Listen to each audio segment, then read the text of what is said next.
This channel does not promote any violent, harmful, or illegal activities. All content provided by this channel is meant for an educational purpose only.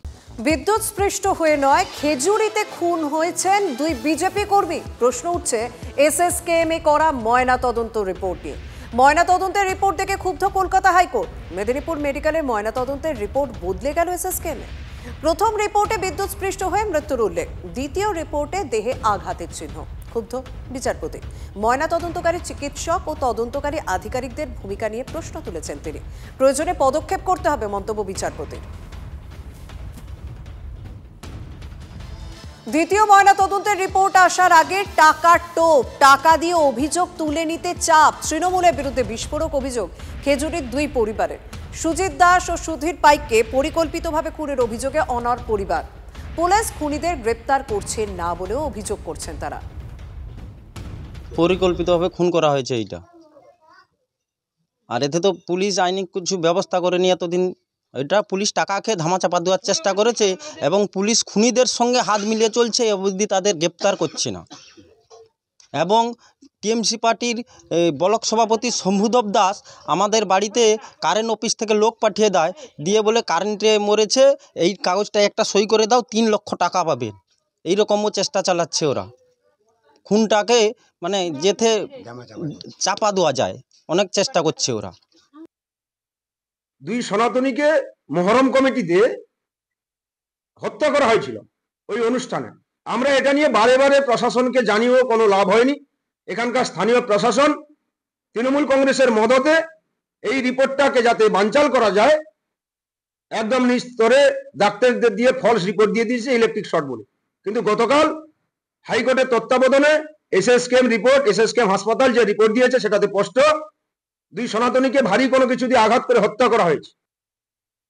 বিষয়েও আমার স্বাভাবিকভাবে কোনো খবর আমার কাছে নেই, বা ওই সব কথা কেউ বলেছে বা কারোর সঙ্গে কথা বলেছি সেরকম ধরনের কোনো ঘটনা নেই, একদম মিথ্যা কথা। আর তারপরে এই সব যা যা ঘটনা ঘটেছে স্বাভাবিকভাবে যেরকমভাবে যা তার আইনি প্রসেস আছে নিশ্চয়ই তার হবে, সে তো কোনো অসুবিধা নেই। পশ্চিমবঙ্গ সরকারের হসপিটালেই হয়েছে এসএসকেএমে। সেখানে পরিষ্কার তমলুকে যে পোস্টমর্টম করেছে কাঁথির এসডিপিও দিবাকর দাস, পিএম যিনি করেছেন তাকে নিয়ে করেছে, তাকে প্রভাবিত করে লিখিয়েছে। দ্বিতীয় পোস্টমর্টমে পরিষ্কার হেড ইঞ্জুরি, পিঠে কাটার দাগ ইত্যাদি পরিষ্কার বলা হয়েছে, যেটুকু আজকের কোর্টের হিয়ারিং এ সামনে এসেছে। আমি আপনাকে বলি, আমরা আশা করব যে কলকাতা আদালত, হাইকোর্ট, সিঙ্গেল বেঞ্চ তারা এটা সিবিআই কে বা কোর্ট মনিটরিং কোন সেন্ট্রাল এজেন্সিকে দেবে।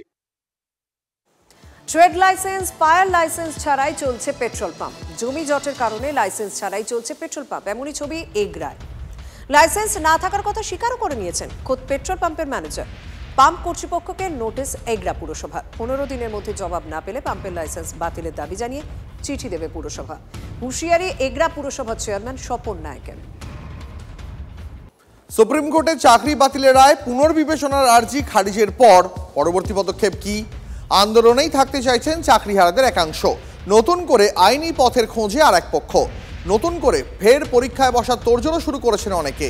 হাতে আর মাত্র 20টা দিন, কিভাবে প্রস্তুতি সম্ভব? প্রশ্ন তুলছেন চাকরিহারাদের একাংশ। পরীক্ষা পিছনোর আবেদনেরও ভাবনা। রাজ্যের 26,000 শিক্ষকের চাকরি বাতিল, রিভিউ পিটিশন ধোপে টিকল না। সুপ্রিম কোর্টে মুখ থুবড়ে পড়ল রিভিউ পিটিশন, এবং এর পরে আর কোনো সুযোগ নেই। চাকরিহারাদের নতুন করে পরীক্ষায় দিতে হবে, আর সে জায়গা থেকেই নতুন করে আন্দোলনের প্রস্তুতি চাকরিহারাদের একাংশের। অন্য অংশ অবশ্য আইনি পরামর্শের দিকে যাচ্ছেন, অনেকে এবার পরীক্ষাও দিতে চাইছেন। তবে মাত্র 13,800 জন আবেদন করেছেন, তার মধ্যে থেকে যারা দাগি তারা বাদ পড়বেন ফিজিক্যাল ভেরিফিকেশনে। যারা পরীক্ষার ফর্ম ফিল আপ করেননি তাদের কিন্তু স্বপ্নভঙ্গ। কি করে হবে? আর 20 দিনও বাকি নেই পরীক্ষায়। পড়াশোনাটা হবে কখন? সংসার কখন সামলাবেন? তারা কখন স্কুলে যাবেন? প্রশ্ন তুলছেন চাকরিহারাদের একাংশ। তাই তারা দাবি করছেন পরীক্ষার ডেট পিছানোর। ক্যামেরা কল্যাণের সঙ্গে সুমন, TV9 বাংলা, কলকাতা। আমরা এখনো যেটুকু সময় আছে আমরা কোর্টের লড়াই আমরা চেষ্টা করব, এবং স্কুল সার্ভিস কমিশনে ফের আমরা অভিযান করব চেয়ারম্যান সিদ্ধার্থ মজুমদার মহাশয়ের সাথে আলোচনা চেয়ে। দেখা যাক আমাদের সমস্ত আন্দোলন যোগ্য শিক্ষক শিক্ষিকারা তারা তাদের মনোভাব কি সেই অনুযায়ী সিদ্ধান্ত নেওয়া হবে। আমরা করতে কি পারি, এর পরের প্রসেস হচ্ছে কিউরেটিভ। আমরা কিউরেটিভেও যাব। প্রিপারেশন নেই, কিন্তু আমাদের উপর জোর করে পরীক্ষায় চাপিয়ে দিতে হচ্ছে, চাপিয়ে দিচ্ছে। আমরা জানি না এর পরিণতি কী হবে, বা 31শে ডিসেম্বরের পরে আর কত মৃত্যু হবে। এবং এর জন্য শুধু দায় নয়, বিচার ব্যবস্থার বিরুদ্ধে মানুষের যে ক্ষোভ বিক্ষোভ সেটা কিন্তু নিশ্চিতরূপেই প্রকাশিত হবে। আমরা দাবিটা যে করছি, যে পরীক্ষা পিছিয়ে দেওয়ার বা আরও কিছু দাবি আছে, আইনসম্মত দাবি, সেগুলো তারা শুনছেন কী করে, কাকে বলতে যাব? না তো বিচার ব্যবস্থার কাছে আমাদের কিছু বলার আছে, তারা শুনছে না, না তো সরকারের কাছে আমাদের, মানে পুরো সিস্টেমটাই একটা মানে জড়ো সিস্টেম এবং একে অপরকে প্রোটেক্ট করছে। এই মুহূর্তে মানে সত্যি সত্যি আর কোনো উপায় নেই বলেই আমার মনে হচ্ছে, এবং মনে হচ্ছে নয় আর কোনো উপায় নেই, তাদের পরীক্ষা দিতেই হবে। তারা যা চাইবেন সেটা অন্য বিষয়কে যদি না চান যে পরীক্ষা দেবেন না, চাকরি করার প্রয়োজন নেই, সেটা তাদের বিষয়। কিন্তু সুপ্রিম কোর্টের যে রায়, সেই রায় হচ্ছে নতুন সিলেকশন প্রসেস কন্ডাক্ট হবে। সেই নতুন সিলেকশন প্রসেসে আবার রাজ্য সরকার চেষ্টা করেছিল সেখানে দাগিদের বসাবো, এসএসসি চেষ্টা করেছিল, কিন্তু সেটা আমরা আদালতে মামলা করে আটকাতে পেরেছি যে না, দাগিদের বসানো যাবে না। কারণ আবারও একই পদ্ধতি ফলো করা হতো, দাগিদের আবার একটা প্যাসেজ তৈরি করে দিয়ে দাগিদের আবার অ্যাপয়েন্টমেন্ট করার একটা পদ্ধতি তারা তৈরি করতে চাইছিলেন।